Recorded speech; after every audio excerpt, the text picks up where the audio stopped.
안녕하십니까. JTV 전원뉴스입니다. 천안 논산 고속도로 민간자본법인이 이 구간의 통행료를 경감하기 위해 국토교통부에 연구용역 추진 계획서를 제출한 것으로 나타났습니다. 더불어민주당 안호영 의원은 81km에 이르는 천안 논산 구간의 승용차 통행요금이 9,400원으로 길이 93km의 상주 영천 구간보다 오히려 2,700원이 비싸 불만이 끊이지 않자 민자법인이 뒤늦게 통행료 인하를 추진하고 있다고 밝혔습니다. 안호영 의원은 그러나 법인이 통행료 인하를 조건으로 정부에게 더 많은 지원금을 요구하면 안 된다고 주장했습니다. 권오갑 현대중공업 부회장은 군산조선소가 2019년쯤에 다시 가동될지는 아직 알 수 없다고 말했습니다. 권 부회장은 오늘 세종 정부청사에서 진행된 국정감사에서 최길선 현대중공업 회장이 문재인 대통령과 기업인 간담회 자리에서 2019년쯤 재가동할 거라고 밝힌 것은 회사의 공식 입장이 아닌 개인적인 희망을 담아 발언한 것으로 안다고 밝혔습니다. 권 부회장은 또 군산조선소를 재가동하려면 일감이 얼마나 있었냐 하느냐의 질문에서는 한 해 70척씩 최소 2년치가 확보돼야 하지만 현재는 30척밖에 없어 재가동이 어렵다고 말했습니다. 장애인 콜택시가 휴일과 야간에 운행이 되지 않아 장애인들이 눈물을 흘리고 있다는 지적이 국토교통부 국정감사를 통해 제기됐습니다. 더불어민주당 안호영 의원은 전국 152개 기초자치단체 가운데 장애인 콜택시를 24시간 운영한 곳은 22%에 그쳤고 주말과 휴일에 아예 운행을 하지 않거나 운영 시간을 줄인 곳은 수두룩하다고 밝혔습니다. 안호영 의원은 장애인 콜택시 위탁업체들이 자치단체로부터 보조금을 받고도 제 역할을 소홀히 해 장애인들의 고통이 크다며 국토부의 대책을 촉구했습니다.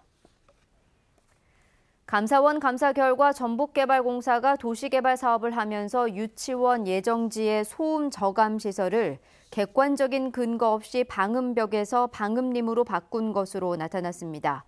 또 농어촌 임대주택 소방공사를 발주하면서 공동수급체 구성업체 수를 부당하게 제한했고 사옥을 건설하면서 지열에너지 설비공사를 자격이 없는 시공회사에 맡긴 사실이 적발됐습니다. 감사원은 시정 명령과 함께 관계자에 대한 주의를 촉구했습니다. 한국농업경영인 전라북도 연합회가 한미 FTA 개정 협상 중단을 촉구했습니다. 한농연은 한미 FTA 개정 협상이 시작되면 미국이 농업 분야의 양보를 요구할 게 자명하다며 정부가 한미 FTA 개정 협상을 즉각 중단하고 농산물 제값받기 대책을 마련해야 한다고 주장했습니다. 완주군청 주변의 공공주택과 단독주택단지가 조성됩니다. 전라북도는 완주군청 주변의 공동주택 3개 단지 1,872가구와 단독주택 155가구를 건립하는 내용의 도시개발 계획을 고시했습니다.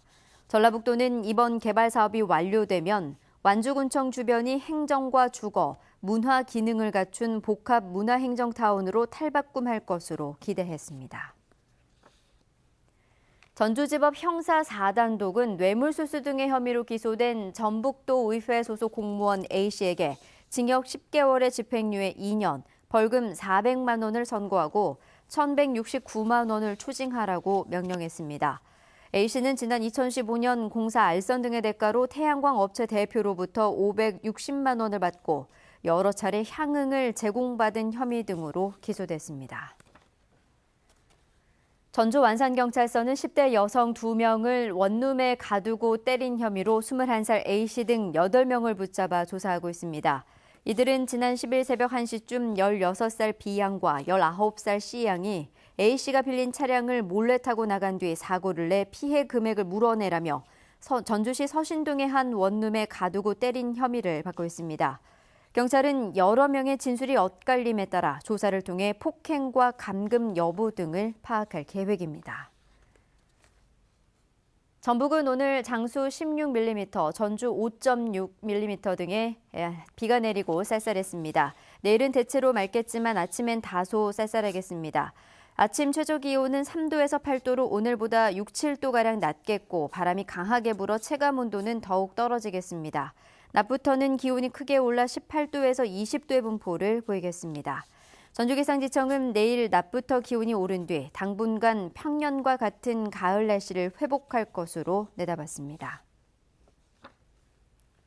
JTBC 8시 뉴스 예고입니다. 전조방송이 연속 보도한 장애인 콜택시의 휴일과 야간 미운행 문제와 관련해 국토부가 표준 조례안을 만들기로 약속했습니다. 국정감사에 출석한 권오갑 현대중공업 부회장이 군산조선소 재가동을 두고 2019년 재가동은 최길선 현대중공업 회장이 개인적인 희망사항을 내놓은 것이라며 부정적인 전망을 내놨습니다. 한국농수산대학이 교수 채용 과정에서 부정을 저지르고 있다는 비리로 교수들이 징계를 받은 것이 뒤늦게 드러났습니다. 농장으로 현장 실습을 나간 일부 학생에 대한 부당한 처우로 노예 실습생 논란도 일고 있습니다. 전국에 있는 외국인 유학생 5천여 명이 전북대학교에 모였습니다. 외국 생활에서의 시름을 잠시나마 잊고 다양한 나라의 친구들과 만나는 화합의 장이 마련됐습니다. JTBC 8시 뉴스를 통해서 자세한 소식 전해드리겠습니다.